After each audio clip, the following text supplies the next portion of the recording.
Good morning, everyone. I'm Skylar Allison, the Connectpreneur Community Manager. We're excited to have this masterclass today. It's going to be really great. Um, as you probably heard, this meeting will be recorded, so we are just going to make sure to post it on our YouTube channel if you'd like to watch it again, or if anyone misses the class, we can get that recording over to them.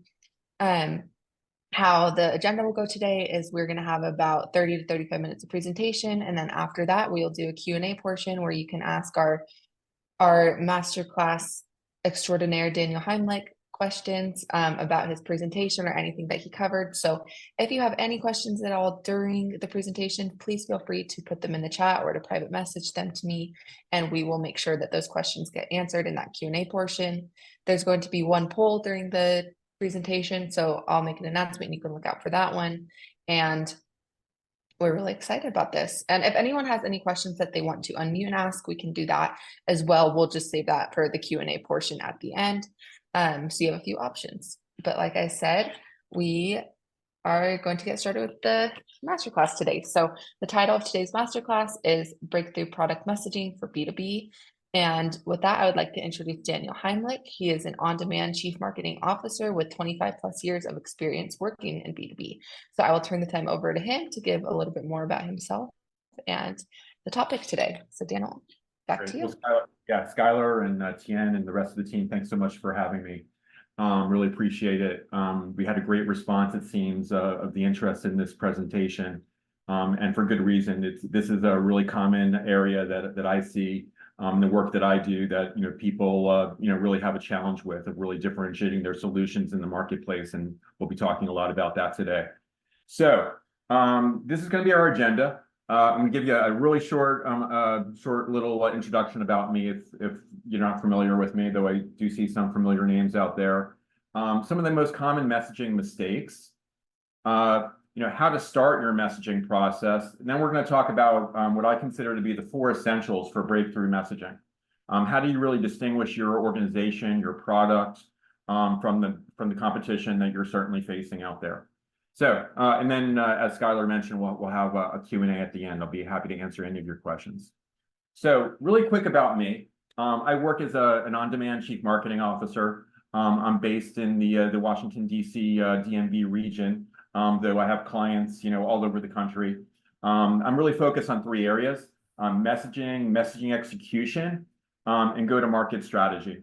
So a lot of experience. I was one of the original employees at Citrix, helped take that company from 14 million to 600 million in revenue in just 6 years. I was VP of marketing for Blackboard, the actually largest education technology company in the world here in the DC area. And I've had plenty of experience also as a CMO at a number of different startups and emerging tech companies.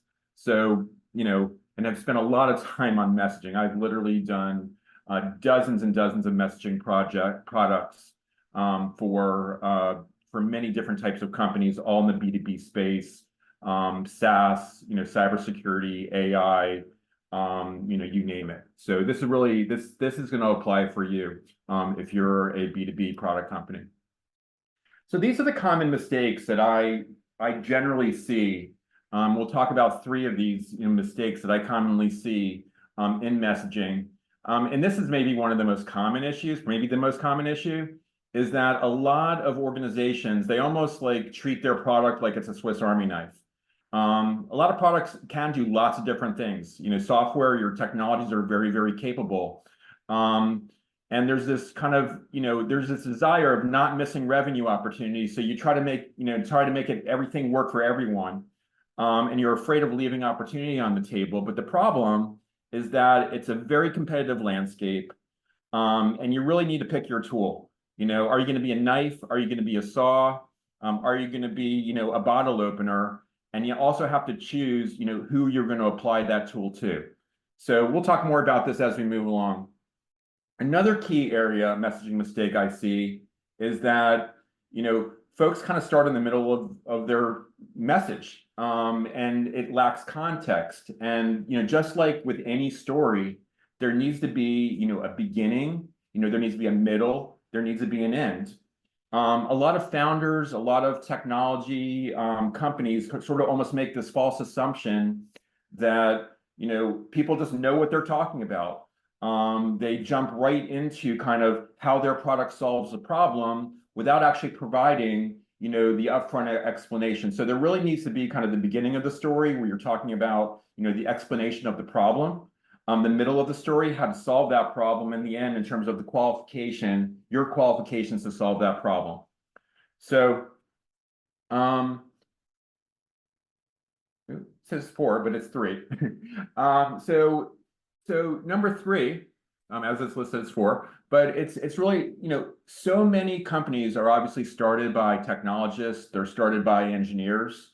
You know, your products are brilliant, but you know, engineers, you know, frequently talk in engineering types of terminology, technology terminology, and not necessarily to the people that they're selling to, business people.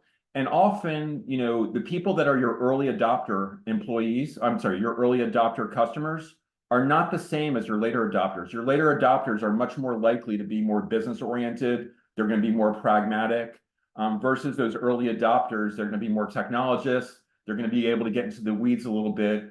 So you have to also kind of, you know, take a look at yourselves, understand the orientation that you're coming from, and being sure that your solution doesn't just resonate with those techies, but the business buyers as well. So as I mentioned, we're going to talk about, you know, the 4 elements of this breakthrough messaging. But before we jump into that, I just want to talk to you quickly about the messaging creation process. So the starting place is you got to start with the customer. And I know that seems obvious, although I can tell you that a lot of the messaging I frequently see doesn't seem like it starts with the customer. It seems like it starts with the product and talking kind of from the ground up about the product and then figuring out how that matches up to the customer. It really needs to start with the customer first. You need to figure out, how did you get into the head of your customer? You know, how do you see how do they see the problem? You know, what are their motivators? What questions are they asking themselves? And then work backwards into your message to be able to address those needs. And I'll tell you, a lot of times I'll go through this process, and we actually have to adapt the product to be able to meet the need of that customer as well. So take that into account. I'm not going to spend a lot of time on personas. I'm sure you're all familiar with this idea of personas. But what I will say is that, you know, I like to keep them very simple. And the most important thing for me, and this is an error I think that people make, is they really talk about who the persona is as opposed to how they think. So you really want to be spending the time really getting into the head of that persona. And the way that I do that is I kind of try to capture words and quotes in the way that they would say things. And again, this comes about through your research, talking to your customers, talking to potential prospects.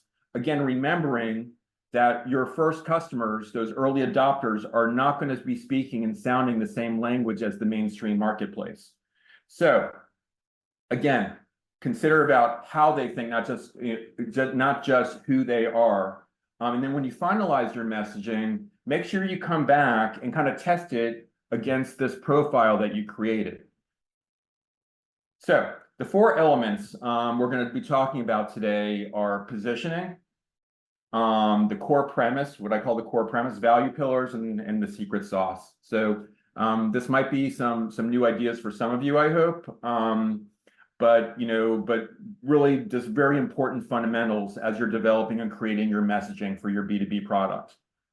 So positioning is maybe, in my mind, you know, the most important component of your messaging. You know, your market position is really the space you want to own in your buyer's mind. You know, just like you, I mean, people have a lot on their minds. They're bombarded, you know, with salespeople and advertisements and your competitors.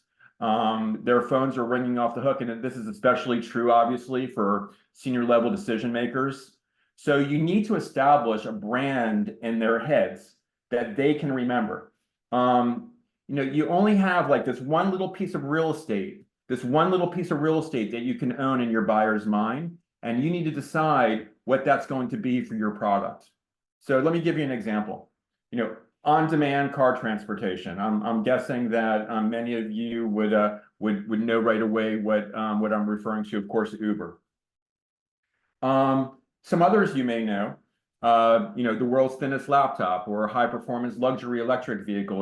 Obviously that's the Tesla, but it's amazing just with, a few key words, how rapidly you're able to very easily distinguish what that solution is. The last one, by the way, is Lululemon, but I see now they're selling to men as well.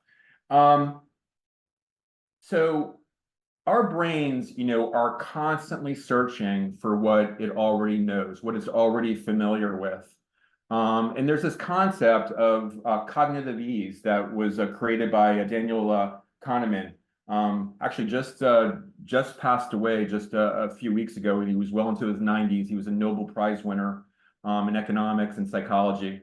And he talks about this idea of cognitive ease and about how, our brains absorb information and, that, we really need to be able to see things and make things easy for us to understand. So let me give you an example of cognitive ease. When you see a stop sign, you know immediately what to do. It's almost, it's almost instinctive that you see that stop sign. Or if I say 2 + 2 equals, 4, you obviously know that. That's an idea of cognitive ease, that it's not just something that's inherent in us. It's something that is, we're able to, very rapidly be able to distinguish just from our learning and from our culture and all these different things. Cognitive ease is a really important concept, background concept when you want to be thinking about your messaging. So when you're doing this, in order to create that kind of cognitive ease, again, remember that the human mind works by association. We search for things that we already know, and people need context. So, what you want to try to do is you want to try to really attach your new idea, your new concept to something that your buyer already understands. This is an important component of your positioning. So I kind of think of it as known plus new, equals aha. So known plus new equals aha. Something that they already know plus your new concept equals aha. So let me give you an example of this. So when people started traveling in the first motorized vehicles, what do they call it? Do they call it an automobile? Of course not. There was no context for the idea of an automobile. What they did call it was a horseless carriage, right? And a horseless carriage obviously provided context. So think about, what are they positioning against? There's a horse-drawn carriage, right? So they're the horseless carriage. That is the key positioning. So again, the idea of a horseless carriage provides positioning compared to, the status quo. So let me share an example actually of a client of mine that I had worked with. You might be familiar with this huge movement that's called ESG. It's environmental, social, and governance. So this is really, kind of how organizations are, dedicating themselves to going green, decarbonization, all that type of thing. So my client, ESGX, they solve for, an inefficiency between buyers and sellers in the ESG space. There's this inefficiency that's occurring. It's a new market.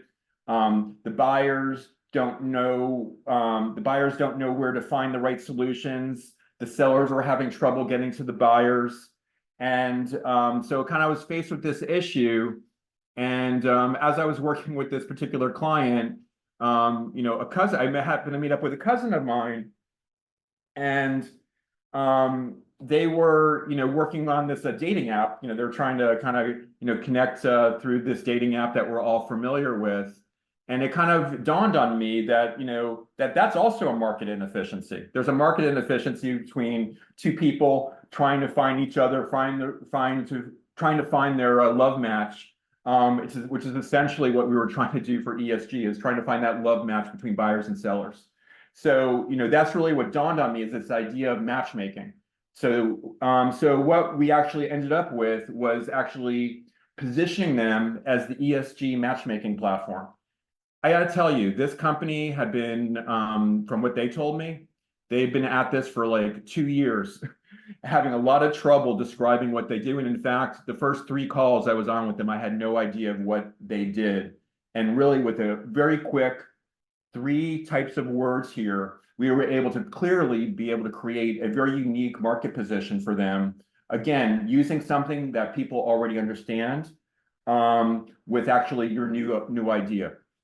So here's some other examples that I coined.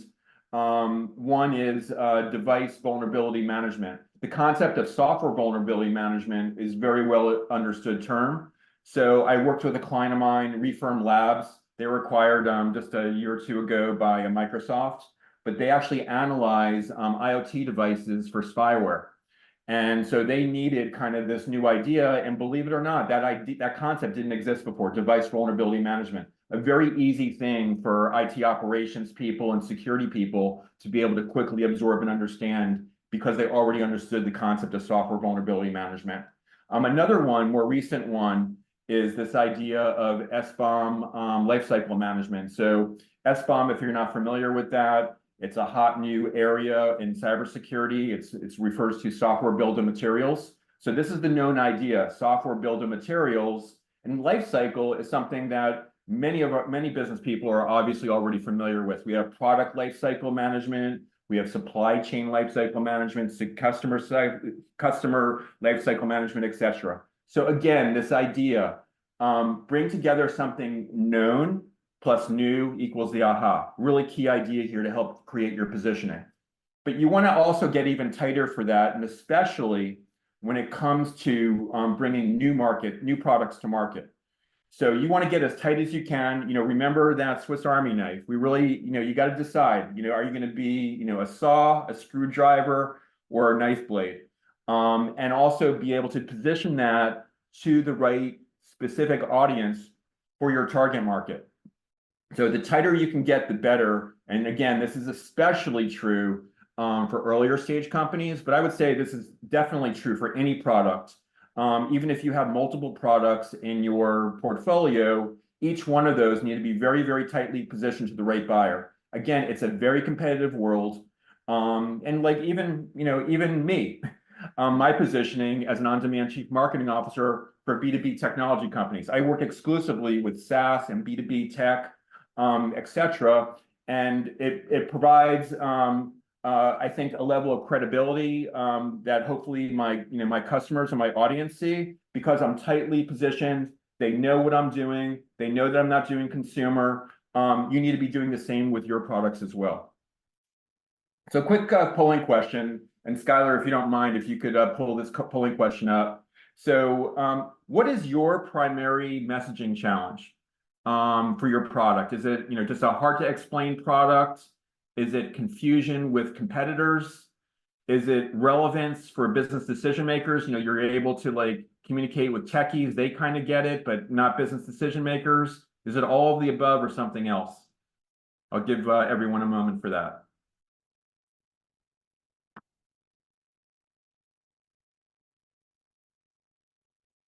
We have quite a few responses coming in, so I'm just going to give it another 10 seconds or so, and then I'll share the results so you can see the percentages.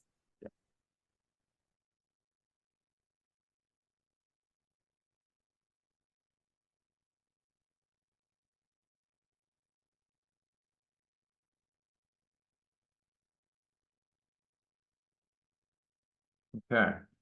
All right. So, okay, relevance to business decision makers. So that's actually the highest, and that's interesting, and that's a very common challenge that I see with organizations. But hard to explain product. So yeah, you're bringing something new to market. It really is super challenging. How do you bring forward kind of a new idea, a new concept to your buyers? We're going to talk a lot about this. But again, let me just touch on the relevance for business decision makers. This has to do with, as I kind of referenced earlier, that many organizations, as you're going to market, it's natural for you to be going and selling to, especially in B2B, more technical types of people that just kind of naturally get it. As you actually move through, the cycle and begin to bring your product to market to a more mainstream audience, those interests in your product are going to be quite different. And if you're not familiar with it, although it's an oldie book, I really highly recommend the book Crossing the Chasm. If you're not familiar with that, it talks exactly about these different types of buyers at different stages of your product. But again, at some point, you're going to reach where the techies get it, the business people don't. Here, we're going to address a lot of that here in this next several slides. So we talked about positioning. I'm going to talk about value for a moment, which is the other essential for our breakthrough messaging. So value, of course, are, it's cost savings, it's doing things faster, it's being more secure. We want to actually obviously be able to express that in quantitative terms, as wherever we possibly can. Generally speaking, value is not going to be a differentiator. I mean, to some extent, maybe if you really have this outsized value that you're able to bring, 800 times savings, for a particular product, perhaps that is a differentiator to some extent. But generally speaking, value is really just kind of almost like the what's going on? Oh, it's kind of like the bread and butter of your message. Okay, it's like it's the core value points that frankly all of your competitors want to bring to the table, and this is super important. Valor is you think of value, it's kind of the color that's going to fill in all of your messaging.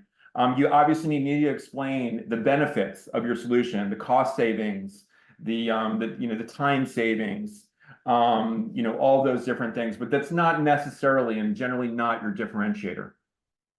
That's what positioning is about. Nevertheless, value is super important and actually probably will take up the core part of your messaging. So I just want to share with you a little bit about how I think about value and I put these together. So generally speaking, I create what I call these value pillars. And value pillars are,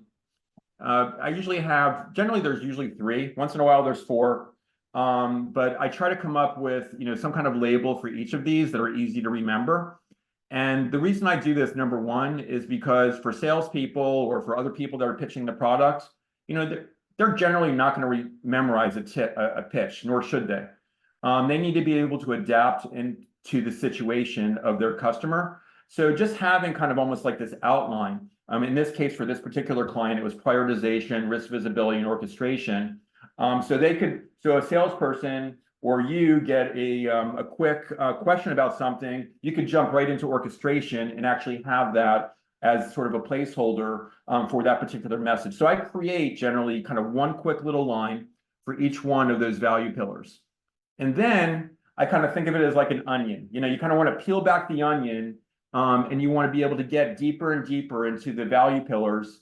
So, you can see here, as you move forward, you get these next levels, this next layer of the onion, if you will, for each level, explaining the benefits for each. So this is a really great thing that you should be doing. And the value of having kind of this messaging framework like this, the value is that, it's really an internal tool. So now when you're creating your sales tools, your website, there's a consistency that is across the board for all of your various products. And you have that in this messaging framework. So the next area that I want to talk about, the next essential, is what I call the core premise. And this is kind of a concept that I created some years ago. But a core premise is this, it's this irrefutable fact. It's a universal truth about your customer's situation. So it's just an indisputable fact about their current state. So imagine like if you gathered your audience, your target audience in a room and you asked them, you said your core premise, all of them would either be nodding their heads or giving you a laugh. It's almost like a comedian. Comedians actually work from kind of things that we already know in our daily lives. And when they strike a chord on something that we just know to be true, we get a laugh from that. You might not get a laugh, but you should get at least a nod. So let me give you a core premise. Highway traffic sucks. Is there anybody out there that doesn't think highway traffic sucks? I'm guessing that this is a core premise, pretty much across the board, for everyone that's on this call. Whether you're going down 101 in California, or you're on 995 up in the Northeast, or here around the Beltway in the DC area, highway traffic definitely sucks. I saw a few smiles and a few nods as I said this. so I know that I'm talking to the right audience, again, with my core premise. What's really important, so you think about your core premise as being kind of your messaging high ground, okay? It's your messaging high ground. So when you're getting, when you're getting an objection, you're able to really very easily be able to come back to this. This to me is really a super important idea, a very creative way of having discussions about a new technology, a new area, solving a problem in a different way, because you're taking your buyer out of their current way of thinking and actually giving them something where you actually already have common agreement. So, for example, if I missed my flying car. I'm sorry. So what I wanted to say is that, for example, highway traffic sucks, is that, hey, maybe I was offering a flying car. Okay. So now I have, so if like, you have to think that a flying car is possibly a good solution to road traffic. And if I get an objection coming back to me on, that flying car, it's like, oh, so you don't think highway traffic, how are you going to solve that problem? It creates a way of having a discussion without completely being blown out of the room about your solution. It's about actually being able to have a discussion. It's about getting on the same page with your customer. And as I was just talking about, this is your messaging high ground. So let me give you another example, an actual client example of mine. So I had a client that had a product. It was a machine learning software that identifies service issues in real time. Okay. And they needed to create, this compelling narrative. The challenge in the marketplace is that literally there are thousands and thousands of alerts that get called on all the time, and there needs to be correlation. And now we have AI and machine learning to be able to make sense of all this data. And this solution is able to literally correlate tens of thousands, hundreds of thousands of metrics simultaneously to identify anomalies. And during that time, I actually went out to on some sales calls with some of their people. And literally, we went to a data center. It was like a network operating center. And I saw this woman in the corner, and literally, it's like streams of alerts, like just continuously, like a ticker tape, constantly. And it was just mind-boggling that how can any person be able to keep track with all these things? And she was expected somehow to kind of literally, cherry pick the alerts that actually meant something when there were thousands and thousands coming across her screen. I would say, even hourly coming across her screen. So the core premise we came up with was, it's humanly impossible to track and understand thousands of simultaneous alerts.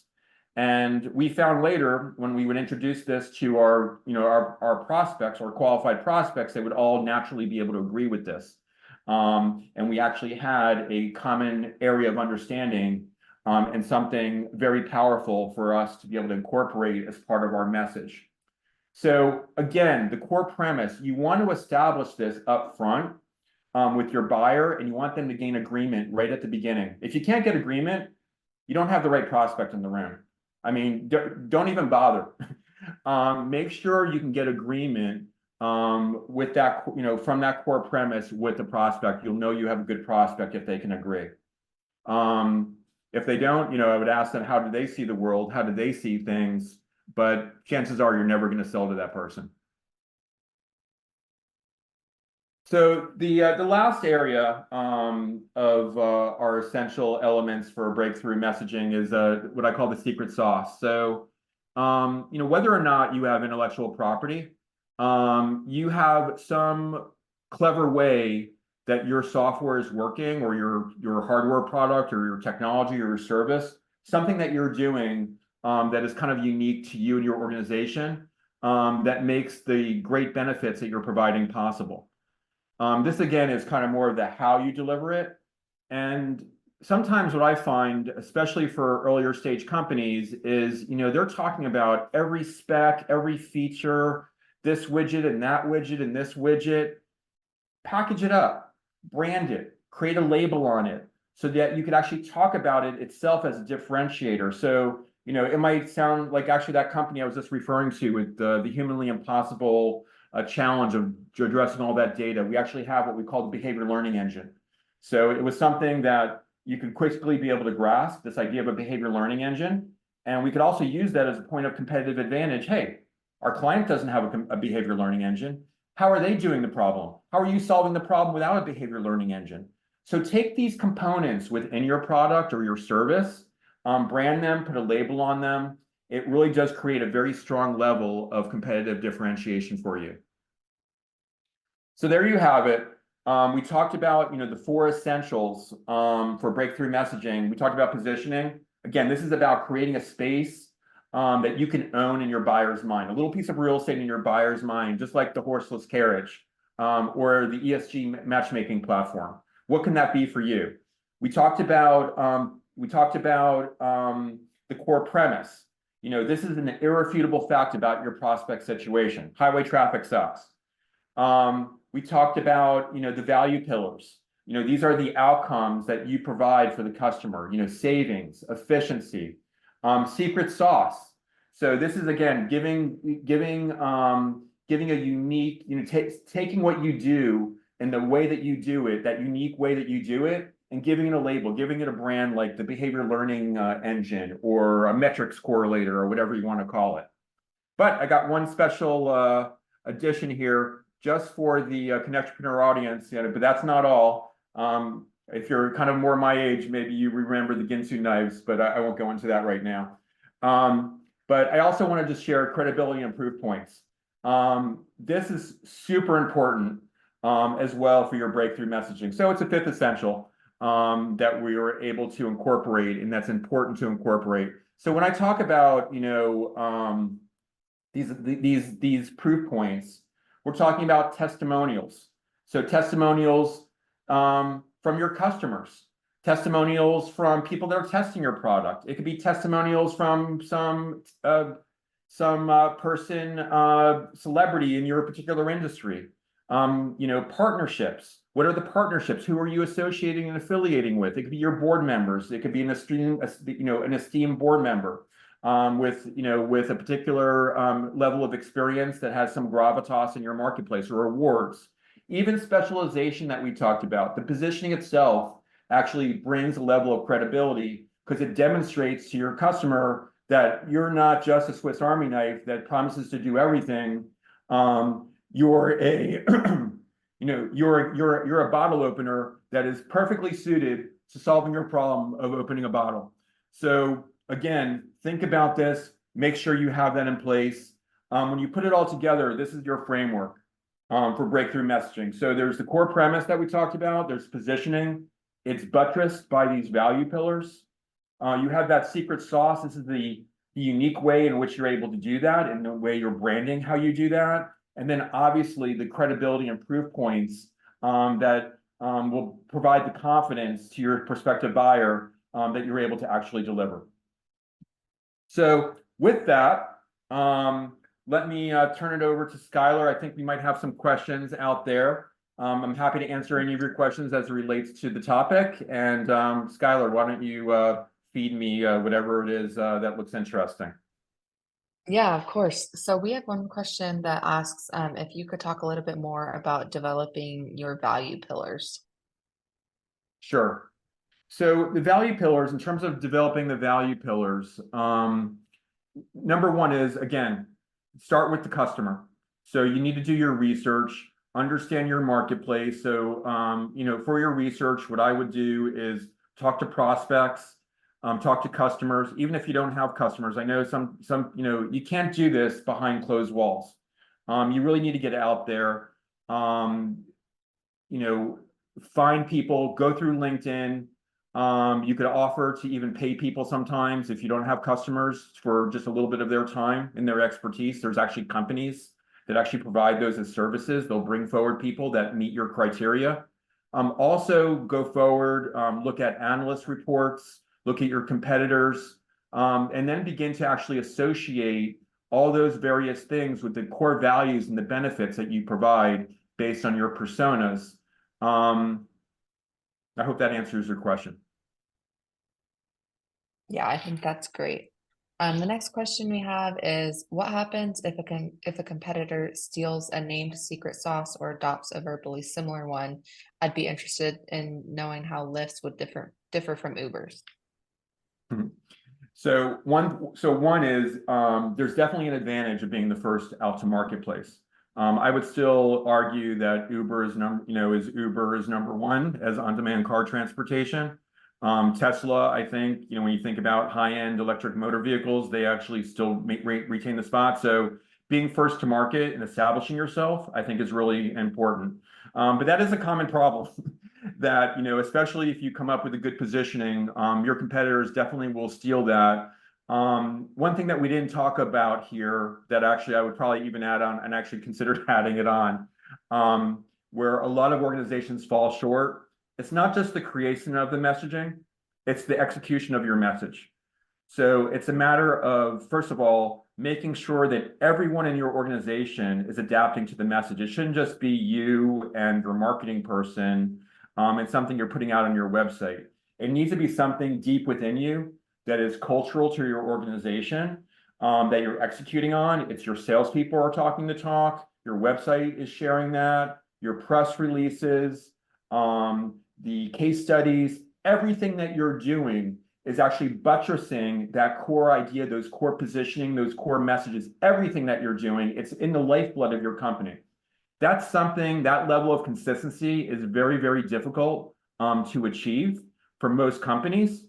And it's gonna be something that if your competitors do copy you, they're not going to be able to sustain, I think, that level of brand if you really commit yourself and actually execute on the message and do it completely focused and wholeheartedly. Okay, great. Next question is, how would you do this if you're competing in a commodity market product, for example, price-based market? So, well, number one is price could be a competitive advantage. So, think about that. I mean, we obviously know completely commoditized marketplaces. And I would agree that in a commoditized market, so you still need to find, sort of that unique differentiation.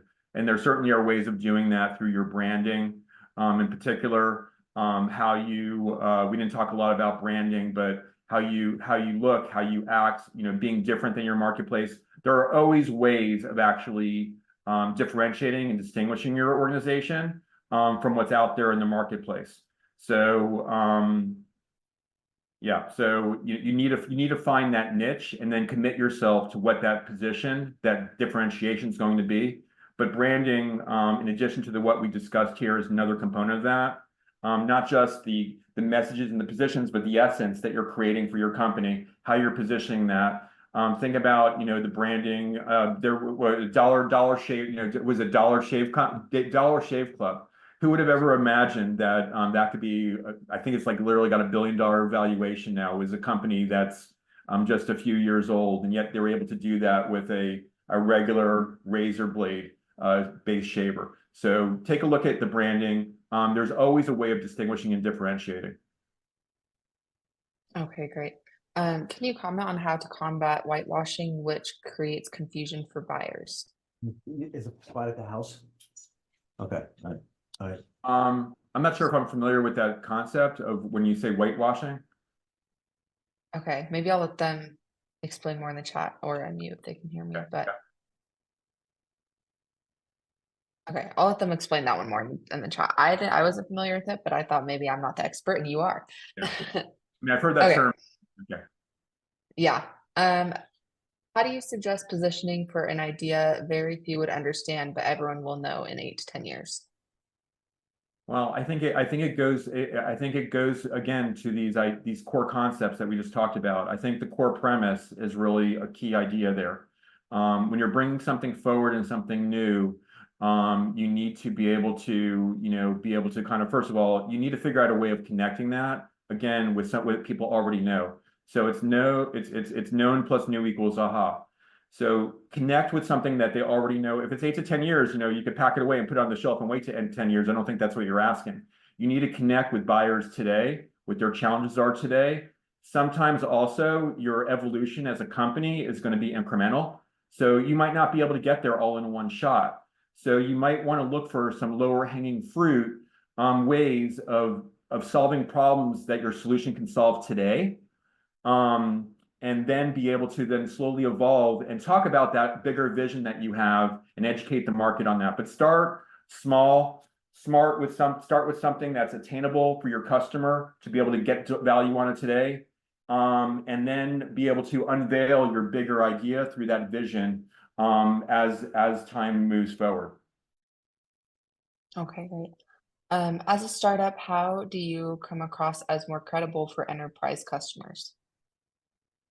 So for a startup, and this, this obviously goes beyond positioning, but for startups, number one is a lot of it goes down to also your credibility in the space, creating credibility, creating proof points. And I know obviously that's challenging for a startup. So the first thing that you want to do for any startup, get customers, getting those, and this is why it literally is it's a little bit of a chicken and the egg, right? Getting those first customers, but getting those first customers really provides the core foundation for all of your marketing. And so however you need to do it, make it happen. A lot of times there are many corporations out there, major big corporations, a lot of them in the financial services industry that are very innovative, that are looking for ways of creating a competitive advantage. Leverage your investors for getting introductions into some of these organizations. Work with partners to be able to get in there, get a foot in the door somehow, some way. Get your product, into the beta program, get it tested. Ultimately, whether or not they actually become a paying customer, get a testimonial, and that really becomes the foundation for really evolving and creating that credibility in the marketplace. You need to get those first customers in place, on top of all the other elements that we talked about for creating credibility. Okay, great. Most people have no idea how profitable the title insurance industry is at the insurance company level. How would you connect with potential investors that have almost no knowledge of the industry? Well, the first of all, different topic, but I would try to actually connect with, again, it goes back to a little bit of that core premise. I would try to find investors that align closely with your area, which is going to give you the best chances, I think, of getting invested in. I think this is definitely more Tian's area. But I actually had a client recently. They already had seed funding, making progress, was trying to go for their A round. They were in the kind of property prop tech space. I think I was on at least a dozen pitches myself. I think he told me he spoke to 25 different folks. It wasn't ultimately till he was able to get to, an organization that had done quite a bit of investing in prop tech that they just got it immediately. He didn't have to explain it. So you need to find those investors. And by the way, this is the same thing with your early customers. It's the same thing. You have to, find, position yourself and identify those early prospects that are going to get it. They tend to be maybe a little bit more risk averse. They're forward thinking. They're more visionary thinking. You need to be able to figure out and connect into them. Okay, great. Next question is there a way of testing your messaging before the launch? Yeah. So, so first of all, we live in such we are obviously in such an agile type of communications era that messaging is constantly being tested in the marketplace. Through, emails and A/B testing you can do, and all these, Google ads and all these different types of things. Literally, you're getting real-time feedback just by putting out these messages, seeing what people are responding to, seeing what people are clicking through, and leveraging that. Prior to that launch, so I guess my first response there is don't be afraid to get it out there. You can go, you could slow walk it at the beginning. Put some LinkedIn messages, put some LinkedIn, marketing, targeting out there, see what people are clicking and responding to. Then I think beyond, in front of that, I would, talk to those customers, those beta customers, get that feedback, talk to analysts, see what your competitors are saying. Actually, even for the name of this presentation, I actually had, I think, 6 different presentation titles I came up with, and I have a group of about, I think I sent it out to about a dozen CEO friends of mine that are all tech companies, CEOs, and I literally had them actually select and prioritize which names they thought were the best. And actually B2B breakthrough B2B messaging was number one, but I also saw that product messaging was also kind of another. So I kind of was able to combine those two things together. So even for this, so again, go out, talk to the people get out of your audience, out of your office, start asking questions into the marketplace. There's also survey companies and what have you, but don't be afraid to get out, get your message into market. Let it get tested and evolve over time. Okay, great. How would you suggest positioning the benefits of a product that has a negative stigma like GMO, genetically modified technology? So,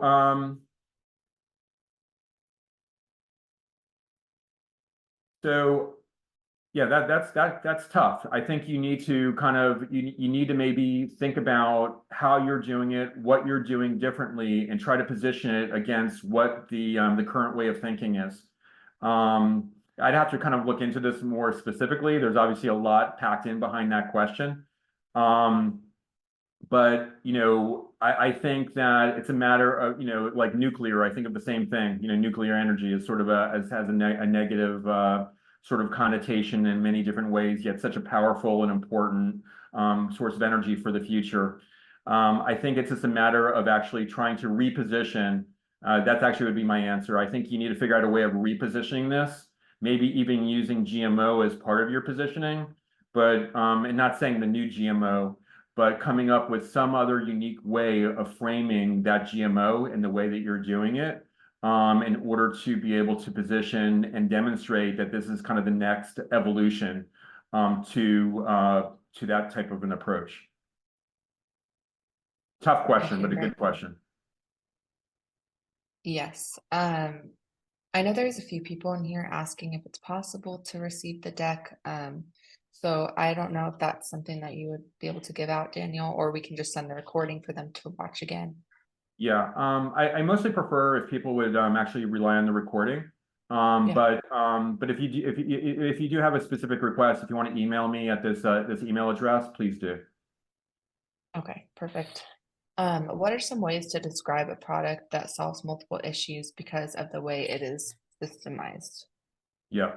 So so a good way. So generally, again, there's a lot more to messaging. We took really some of the fundamentals in messaging, but one of the things also that you could be thinking about is there's almost could be like an umbrella message, if you will, that high level positioning and messaging, almost at a company level. And then being able to have actually specific use cases for particular product sets. Now, if you're a startup, I do recommend that you consider kind of like we talked about with that Swiss Army knife blade, is focusing really on a single use case. Even if you name other use cases, at least your execution, I think, should be primarily focused, staying very focused. But with that said, you obviously can position your product for multiple use cases, multiple solutions, multiple industries. So what I would do is actually, number one, is go through the entire process we just talked about. When you get to those value pillars, generally speaking, the value pillars are going to be the same core value pillars, but the messages might vary slightly for each of those various use cases that you're talking about. So you could talk about that. Obviously, there might be industry use cases. There's a certain language there. Or it might also be that maybe one value pillar is applicable to a particular use case, where another is applicable, better applicable for another. So it's really a matter of slicing and dicing, if you will, that messaging framework to be able to gear it into those different audiences. And again, remember what we talked about at the front of the presentation in terms of those personas, starting with the people. So based on the question, I think you're doing this, which is great, but start with the user, the use case, create a persona for each one of those types of buyers with those different types of interests, and create then the messaging that aligns with each of those individually. But the narrower you can get, so even if, you know, again, I talk a lot about focus. So even if you have multiple use cases, multiple products, you still want to distill that down, compartmentalize the story, the message into those various use cases and those different personas. Okay, great. Next question is, do you have any advice about product naming? So generally speaking, I actually think that product name should be you know, especially for smaller companies. When I say smaller companies in this case, probably even up to 30, 40 million. But, you know, certainly any kind of startup is that you really want to name the product the same as your company name. You know, you get kind of one bullhorn out there. It's a busy marketplace. There's only so much that people can remember and be able to consume in their brains and remember you. It's hard enough to remember one thing, let alone multiple things. So what I recommend generally is to actually have the overall product name be your company name. And by the way, oftentimes when people don't do this, I often find that the customers anyway will use the product name, will use the company name as the fallback anyway. So your customers are already creating your naming for you in a way. The next thing that I would do is if you have more specific products or multiple products is use the product name, but then use a descriptive name that follows the product name.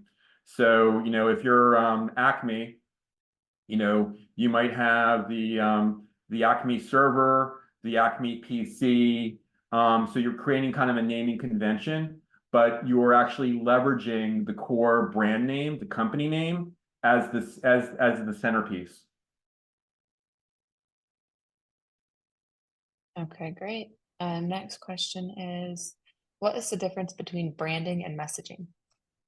Yeah, so that gets confused a lot. I think of branding as being more of like the essence of your organization. It's like the feeling, it's the reputation that it creates. And incidentally, whether or not you're doing this in an intentional way, you know, the market's going to give you a brand. But it comes through in really every element in how you present yourself in the marketplace. So messaging actually is a component of branding. That's one part of branding. But it's also the imagery you create. It's the you know, the images, the font styles, the colors. But more importantly than anything, it's the overall feeling that you're actually creating is really what the branding is. And we could have a whole entire other session on just that. But that is a really great question. But remember, messaging is really one component, one important component of branding, which really it represents kind of a higher level umbrella idea. Okay, great. We've been contemplating a vertical marketing approach. Is this a good idea? Absolutely. I think, you know, we kind of touched on this already, but the more specific, the more directive you can be within your marketplace. Number one is your message is going to be clear to your buyer because you're completely dialing in very, very specific buyer needs, which are likely to be differentiated right off out of the gate from competitors that might be going to other markets or maybe being more of the Swiss Army knife and trying to be all things to all people. So being very dialed in. Number two is it creates a lot more credibility for your organization. And then from a go-to-market standpoint, which we didn't really spend time on, it allows you that even a small company could actually even dominate a niche space. I have found even with a modest budget, you could actually create a reputation and a brand, even within a niche market, because there are particular publications, there are particular, folks in the market that are, you know, hyping up that, you know, there's news publications, there's trade shows, you know, there are other people online that, you know, are specialized in that marketplace. There are analysts. So the more specific you can get, the more that all those different, that ecosystem is going to get to know you, the more credibility it's going to bring. Highly recommend vertical marketing. Okay, wonderful. And I know there's a few people in the chat who also were asking if this is going to be available to rewatch, and the answer is yes. We'll get this recording to you in the next couple of days. And Emily can also put the link in the chat to our YouTube channel. It will be posted on our YouTube channel. So you can take note of both those things. You can definitely rewatch it. The next question is, I know we only have about 5 more minutes, but we'll do about 2 more questions. How do you tailor messaging for different stages of the buyer's journey? Oh, I love that. So I'm glad you're even thinking about that. So when you're thinking about different stages of the buyer's journey, there's kind of the if you simplify it, there's sort of the intention stage where the buyer is thinking about maybe the problem, but hasn't really thought about the solution, or they're just learning about the problem. The interest stage is actually they've come to know who you are, and they're actually beginning to wanting to learn more about you. And then really the decision stage is more about the credibility, how you compare to competitors. What you want to really be doing is taking a look at those personas again. And what I like to do is create questions for each stage of those buying cycles. So questions for, around the attention stage in terms of, how are other organizations solving this problem? Things that are kind of open questions that are not specific to the product. And then as you move forward, having very specific questions and being able to answer those at each stage, leveraging that messaging map to fill in the blanks. Wonderful. And our last question is, do you recommend creating your own category for a new product? It depends. So there are some solutions, and that person that got on was asking the question about what they were asking the question about. No one really knows about this, but they'll know about it in 10 years. That sounds like a new category to me. So number one is I think there is absolutely an advantage of creating a category. But first of all, make sure you have the product that could actually be able to establish that credibility, that category, have the credibility to actually be able to build that category, and frankly, be able to have the funding to be able to execute on creating that category. That can be very powerful because you're actually not really thinking about competition. You're setting the you're setting yourself up on the lead. You're making the market position against you. And I've done that with success a number of times, and it can be very powerful. And obviously, it's a good strategy for new technologies that really have a truly disruptive and breakthrough solution. With that said, there's nothing wrong with being in a category. Being in an existing category, what that means to me are customers. There's money. I also see companies sometimes being so eager to be so different and so differentiated that they run away from an established marketplace, an established category, try to make and set themselves out as being something so different that guess what? There's no buyer market there.